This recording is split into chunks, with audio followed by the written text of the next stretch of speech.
Can I help you? Did you see the way they just waltzed? Ah, you're the new 5th year. I'm Sebastian Sallow. Welcome to Slytherin. Thank you. Not everyone has a ministry escort to school.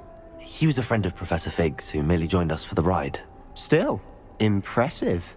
Dreadful way to go, poor fellow. Glad you and Fig are all right. It was dreadful, certainly, but quite an experience nonetheless. Interesting perspective. How did you and Fig manage to escape? It's all still a bit of a blur, to be honest. Didn't mean to press. You just get yourself settled. We can talk more later. What book were you reading? A spell book I picked up.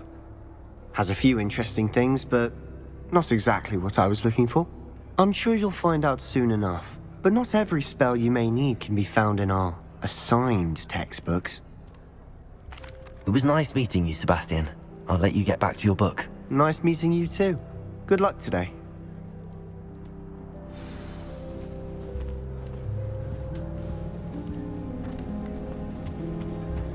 If you do that, you'll lose.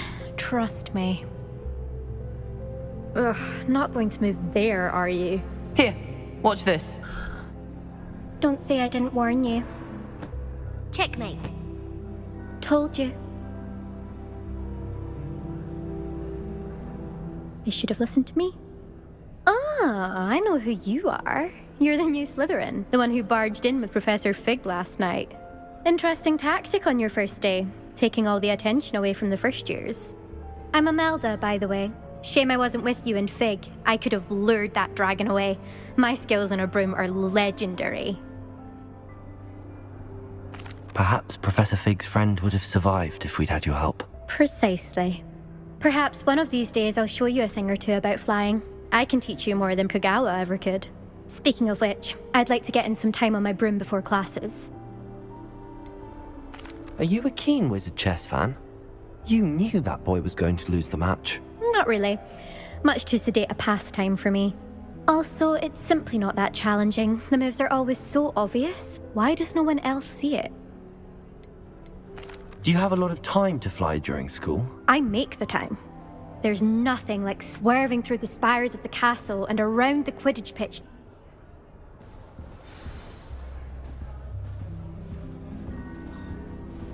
I'd wager the Hufflepuff common room's the coziest of them all. Simply the fact that it's so I think I heard one. makes it seem more homely. Doubt mermaids find us that interesting. Ah, based on all the chatter when you entered the common room, I'm guessing you're the new 5th year. I'm Ominous. Ominous Gaunt. Nice to meet you, Ominous. Well, you certainly had a memorable arrival. I'd much rather have arrived on time and without a dragon attack en route. I'm sure. How horrible. I can only imagine. Well, it's good to have you in Slytherin. Do let me know if I can be of any help as you navigate your first days here. Were you expecting to be sorted into Slytherin? Most certainly. My family on my father's side are direct descendants of Salazar Slytherin, one of the 4 founders of Hogwarts. Not something I'm especially proud of, mind you. He was obsessed with blood status, a pure-blood maniac. Unfortunately, most of his descendants do not fall far from that tree. Did that student say he thought he heard a mermaid? Yes, but I've never heard of a mermaid showing up outside our common room window. It is fun to play along, though. Been known to keep some first years on the lookout for hours. Thank you, Ominous. Very nice to meet you. Pleasure was all mine. Don't be a stranger. Is the new 5th year Slytherin in here? Professor Weasley's waiting for you just by the stairs.